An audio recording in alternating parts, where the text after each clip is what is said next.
ছোটবেলায় ম্যাচ হেরে গেলে কিংবা গোল করতে ব্যর্থ হলেই তিনি কান্নায় ভেঙে পড়তেন। তাই তার মা আদর করে তার নাম দিয়েছিলেন ক্রাই বেবি। ফুটবলের প্রতি এমন সীমাহীন আবেগই ক্রিস্টিয়ানো রোনালদোকে নিয়ে গেছে ফুটবলের সর্বকালের সেরাদের কাতারে। আজও রোনালদো কাঁদছেন, আজও তার চোখ বেয়ে অঝরে অশ্রু ঝরে। দলের জন্য নিজের সর্বস্ব উজাড় করে দেওয়ার পরও ব্যর্থতার আক্ষেপটা তার কান্না হয়ে বেরিয়ে আসে। তবে রোনালদো কাঁদেন বলে অনেকেই তাকে নিয়ে মজা করেন, সুযোগ পেলেই কেউ তাকে নিয়ে ট্রল করতে ভুলেন না। তবে কিংবদন্তি এই ফুটবলারের দেশপ্রেম, টিম স্পিরিট ও ফুটবলের প্রতি অফুরন্ত ভালোবাসাকে স্যালুট না জানিয়ে উপায় নেই। নিজের ফুটবল ক্যারিয়ারের প্রায় পুরোটা সময় ধরেই CR7 লড়াই করে গেছেন, কখনো বিপক্ষ দলের সাথে, আবার কখনো নিজের হিটার্সদের সাথে। লড়াই করার এই মনোভাব শৈশব থেকেই নিজের মধ্যে লালন করেছেন রোনালদো। তার বাবা ছিলেন একজন সাধারণ মালি, তাই স্কুলের বন্ধুরা প্রায় ছোট্ট রোনালদোকে নিয়ে ঠাট্টা করতেন।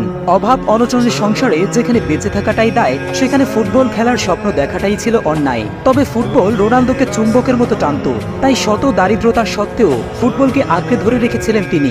নিজ শহর মাদেইরার এক ছোট্ট ক্লাবের হয়ে নিজের ম্যাজিক্যাল ক্যারিয়ারের সূচনা করেন CR7। সেখানে তার নজরকাড়া পারফরমেন্স চোখে পড়ে যায় পর্তুগালের বড় বড় ক্লাবগুলোর কর্তাদের।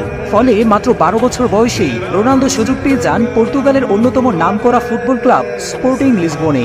কিশোর রোনালদোর চোখে তখন জ্বলজ্বল করছিল একজন বড় ফুটবলার হয়ে ওঠার স্বপ্ন এবং নিজের পরিবারের আর্থিক দুর্দশা লাঘব করার আকাঙ্ক্ষা। তবে তখনই তার জীবনে নেমে আসে আকস্মিক এক ঝড়। রোনালদোর হৃৎপিণ্ডে ধরা পড়ে কঠিন এক রোগ। ডাক্তার সাফ জানিয়ে দেন যে হয়তো তাকে ফুটবল ছাড়তে হবে, নয়তো জটিল এক অস্ত্রোপচার করাতে হবে। এমন অবস্থাতে রোনালদো বেছে নিলেন ফুটবলকে, কারণ ফুটবলকে ছেড়ে তার বেঁচে থাকা অসম্ভব। এরপর হৃৎপিণ্ডের সফল অস্ত্রোপচারের কিছুদিনের মধ্যেই আবারও মাঠে ফিরে আসেন পর্তুগালের এই বিস্ময় বালক। এরপর আর কখনোই পিছনে ফিরে তাকাতে হয়নি তাকে। 2003 সালে ইংলিশ ক্লাব ম্যানচেস্টার ইউনাইটেডে যোগ দেওয়ার মাধ্যমে সূচনা হয় রোনালদোর ফুটবল ক্যারিয়ারের এক বর্ণিল অধ্যায়ের।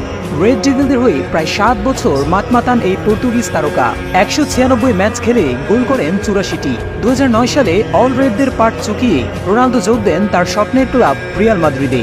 এর পরের গল্পটা তো সবারই জানা। লস ব্ল্যাঙ্কোসদের হয়ে একের পর এক ইতিহাস রচনা করতে থাকেন পর্তুগালের এই গোল্ডেন বয়। অল্প সময়ের মধ্যেই মাদ্রিদিস্তাদের হৃদয়ে মণিকোঠায় ঠাঁই করে নেন CR7। মাদ্রিদ রোনালদোর 10 বছরের মধুর সম্পর্কের ফসল হিসেবে তাদের ট্রফি ক্যাবিনেটেই ঠাঁই পায় 4টি চ্যাম্পিয়ন্স লিগ, 2টি লা লিগা, 3টি ক্লাব বিশ্বকাপ, 2টি স্প্যানিশ সুপার কাপ সহ আরও অসংখ্য শিরোপা। 2018 সালে নিজের সবচেয়ে প্রিয় ক্লাবটিকে বিদায় জানিয়ে CR7 পাড়ি জমান ইতালিয়ান ক্লাব জুভেন্টাসে। ক্লাবটির জার্সিতে প্রায় 4 বছর কাটিয়ে আবারও কামব্যাক করেন নিজের পুরনো ক্লাব ম্যানচেস্টার ইউনাইটেডে। তবে ক্লাব ফুটবলে রোনালদোর ক্যারিয়ার যতটা উজ্জ্বল, আন্তর্জাতিক ফুটবলে তার ক্যারিয়ার যেন ততটাই বিবর্ণ। মাত্র একটা ইউরো কাপ ছাড়া তার কিছুই নেই আন্তর্জাতিক ক্যারিয়ারের ঝুলিতে। পর্তুগালের লাল সবুজ জার্সিতে 5টি বিশ্বকাপ খেলেও শিরোপার কাছে পৌঁছতে পারেনি 5 বারের ব্যালন ডি'র জয়ী এই তারকা।